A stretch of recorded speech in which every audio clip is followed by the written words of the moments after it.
stay in Wonderland.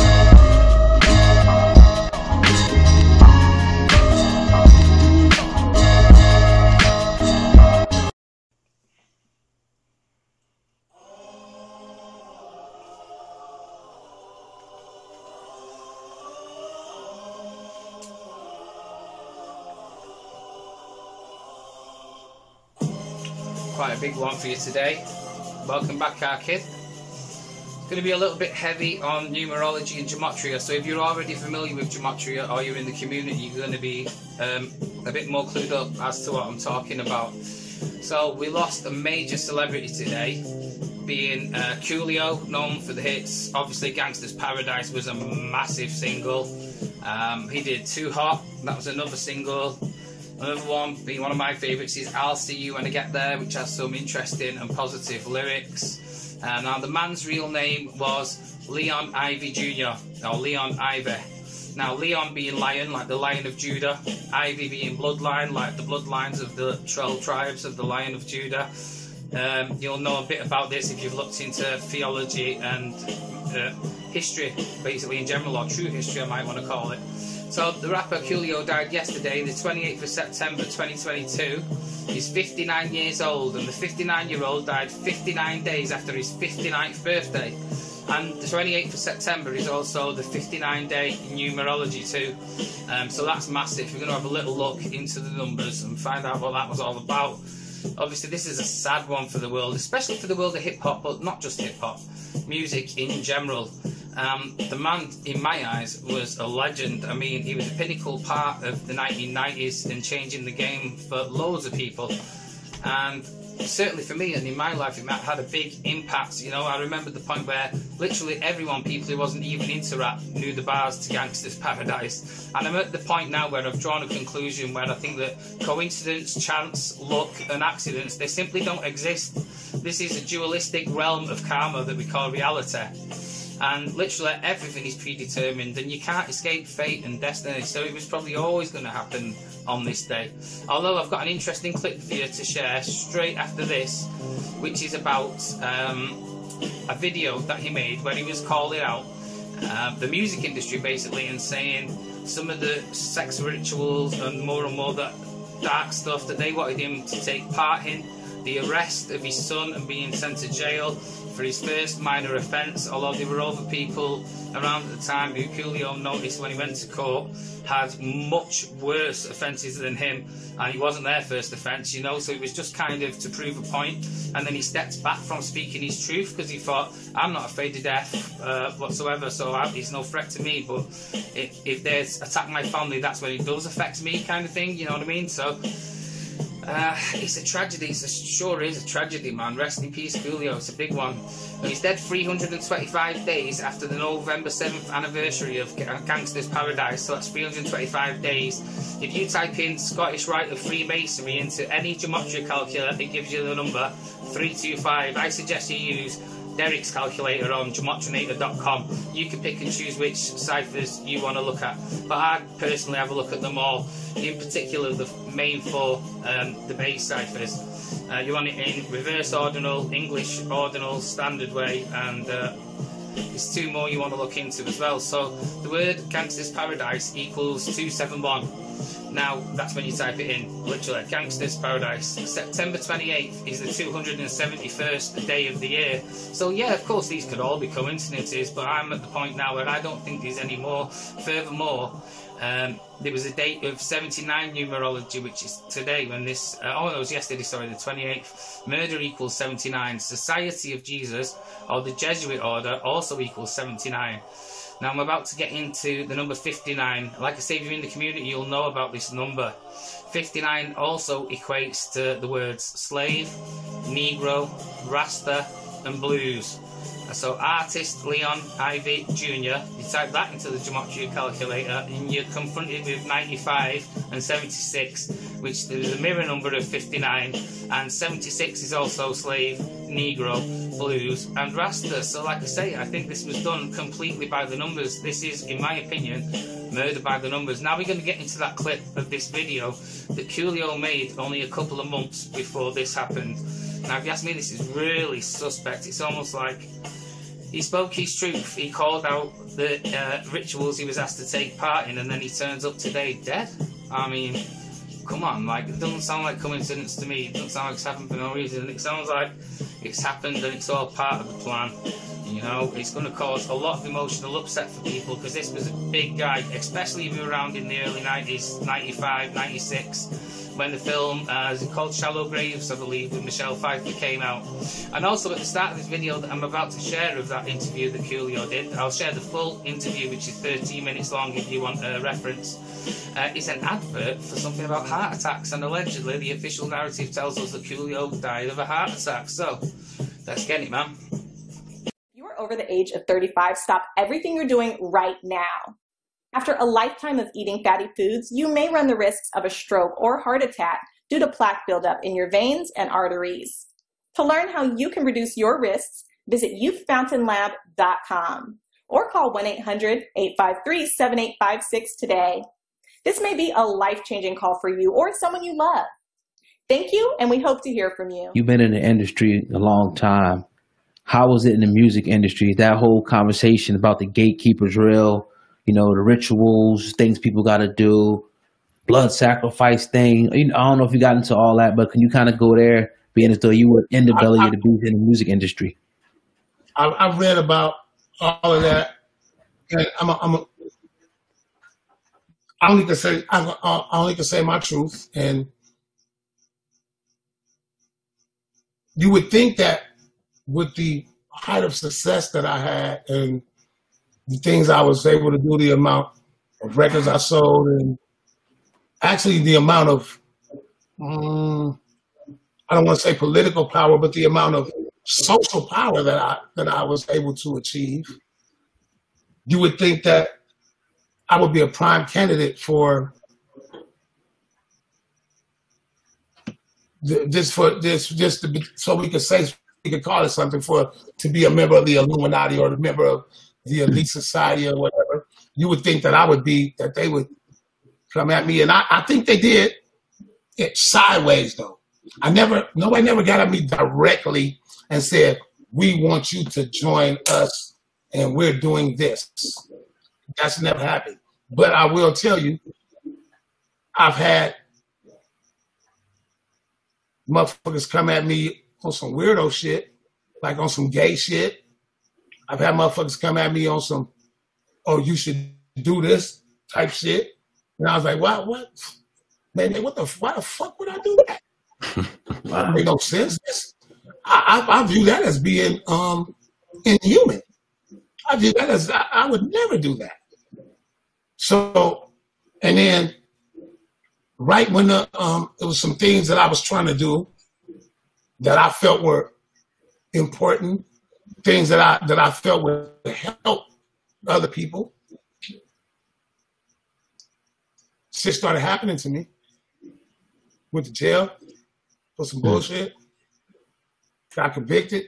Well, not necessarily convicted, but because I didn't do no time, no real time, but little shit started happening, you know? And I didn't even address the shit really, because who the fuck, when you know, and when you're a celebrity, bro, when something happens, whether it's true or it's not true, once it's been said, for most people it's true, because people don't do research to find out if something is true about a person or not. Whatever they hear, they deem it to be truth. So I didn't go hard on, "Oh, I didn't do that, I didn't do this, I didn't do that." That never happened. I just let the shit die down, continued on my life. Also, I'm at a point right now in my life where there's a lot of shit I know that I want to tell people. It's a lot of things that I want to teach, but I'm afraid. I'm gonna be honest with you, I'm scared, because I got 4 grandchildren, and I got children that are in this world. I got people I care about, and I got people that I care about that don't necessarily believe what I believe. Yeah, and I'm not. I have no fear of death, and I think that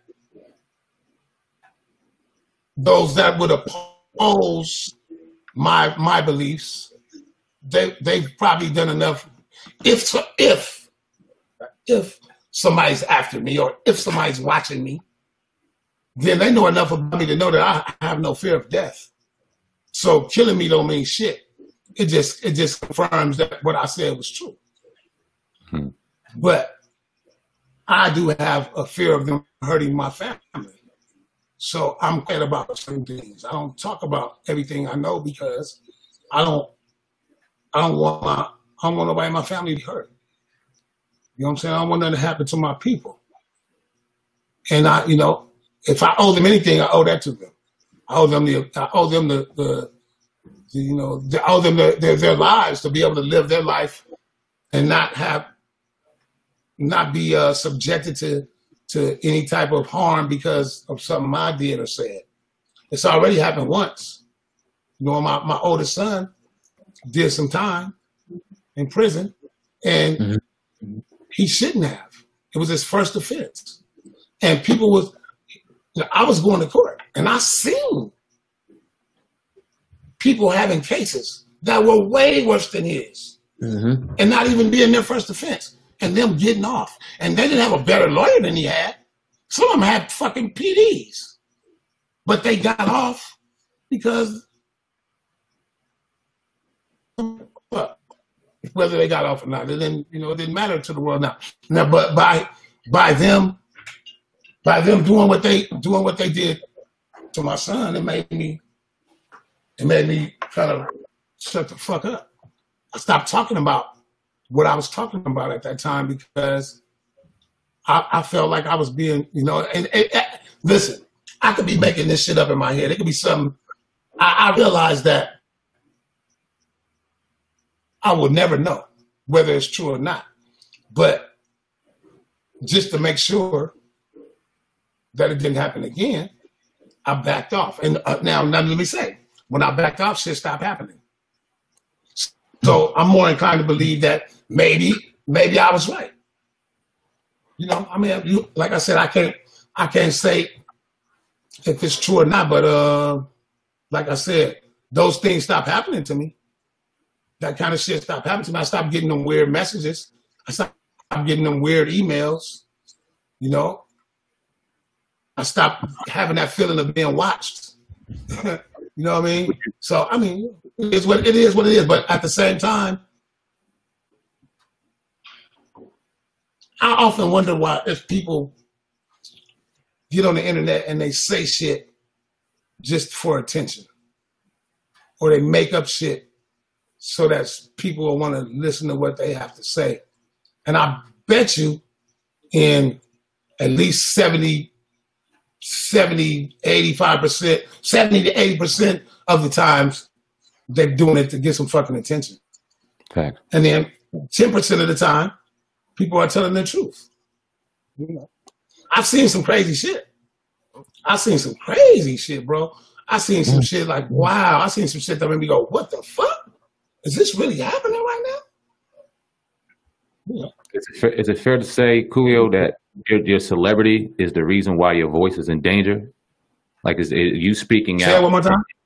You being the celebrity that you are, and you being having the platform that you do, and your word obviously getting to masses and speaking somewhat of power, is that the threat that comes to you, and it's the threat that is to them? Like, is your celebrity the reason why you feel as though you can't speak, and your family's life could potentially be in danger? Is that the reason? So in itself, is it a gift and a curse? Yeah. At one point in my career, people was fucking really listening to me, and they were really taking to heart what I had to say. People believed in me. And when I started doing music, I did music. I made music because I wanted to be heard as a man. I felt like that what I had to say could help people, and it might be important. I had information, or I pay attention, and I might be able to help people. When I went platinum on my first album. When I went platinum, that meant that I went double platinum actually. That meant that I sold 2 million records. Now, maybe, who knows? Maybe one person bought 100 copies. But who knows? But for all intents and purposes, then that means that 1 million people at least heard my voice and heard my point of view from a musical standpoint. Mm-hmm. I've always been of the belief that if you have the opportunity to reach that many people, then you have the obligation to give them something that they need. Now, with music, you give people what they need because people hate. Most people don't like what they need. People like what they want. So I tried to mix it up. I tried to give people some of what they wanted, some of what they needed. I tried to create this balance. So that's why I came out with the records the way I came out with them. I do some fun shit, try to do some heavy shit, do some fun shit, do some heavy shit.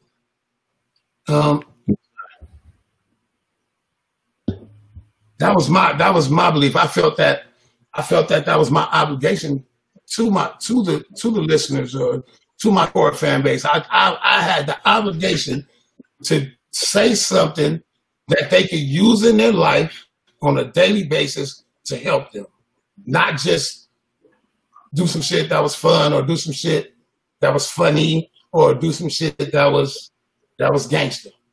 I had to do some real shit too. So, and a lot of people don't give a fuck. All they do is give people what they want. And if you look at music now, if you look at the world in general, from what I see, the balance is fucked up right now. If there's a such thing as evil and there's a such thing as good, mm-hmm. with this hand being good and this hand being evil, then fucking evil's up here and goods. Wait, no. Goods up here and evil's outweighing it like a motherfucker. Evil is fucking winning right now. And I don't know what y'all see from what I see. Evil is fucking winning right now. And music is part of that. Music fucking influences people. And I don't give a fuck what nobody say. A lot of people try to say, "Oh, it's not my responsibility to teach your children," or it's not what I say don't matter. You know what I'm saying? I say what the fuck I want to say, and blah blah blah blah blah. That's some bullshit. That's bullshit. What you say, especially if you're as popular as a Eminem or a 50 Cent or a Kendrick Lamar or a Coolio, a Ice Cube, if you're that fucking popular, then what you say has some bearing and some merit. And these children, people's children and grandchildren are fucking listening to what you have to say.